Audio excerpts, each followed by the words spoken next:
একটা কথা বলবো বাবা? বলুন। শীত আসছে, মেয়েটাকে মেঝেতে না শুয়ে খাটের কোনায় একটু জায়গা দিও না বাবা।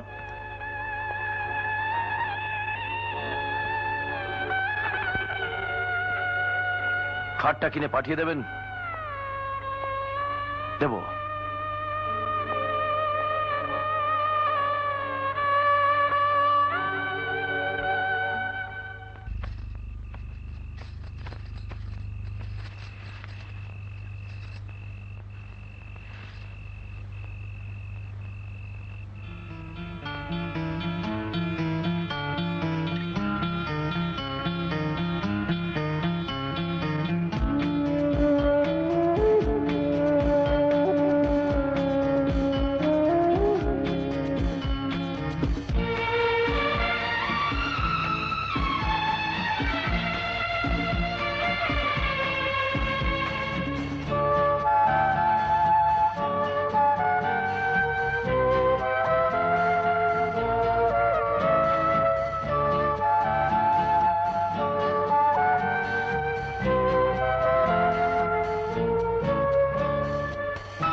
তুমি যে আমার,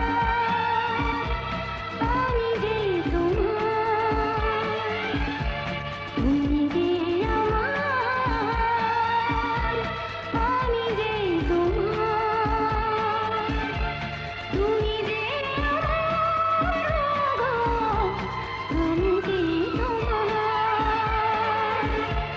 তুমি যে আমার গো, আমি যে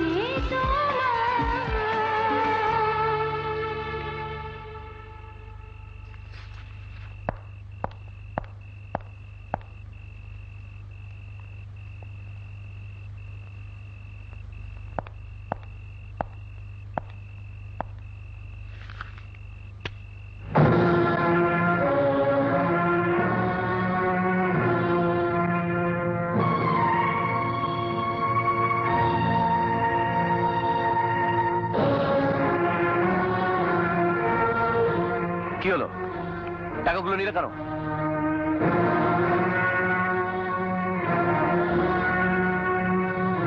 দেখো তো এই টাকাটা চলবে কিনা।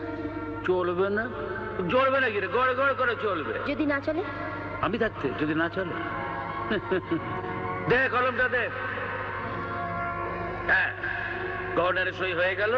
এটাকে যেখানে দিবি সেখানেই ভাঙিয়ে দেবে। দেখ, ঠিক আছে? আগে যদিও বা চলতো, এখন তাও চলবে না।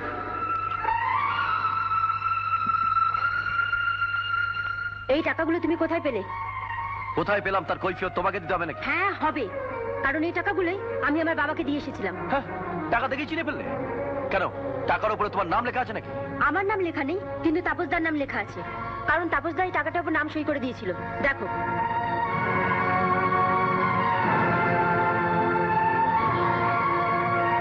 এখন বুঝতে পারছি বাবা কেন বিরতার মাইনে দিতে পারেনি। তুমি নিশ্চয়ই গত মাসে টাকাটা নিয়ে এসেছিলে। নিয়ে এসছি, বেশ করেছি। বেশ করেছো?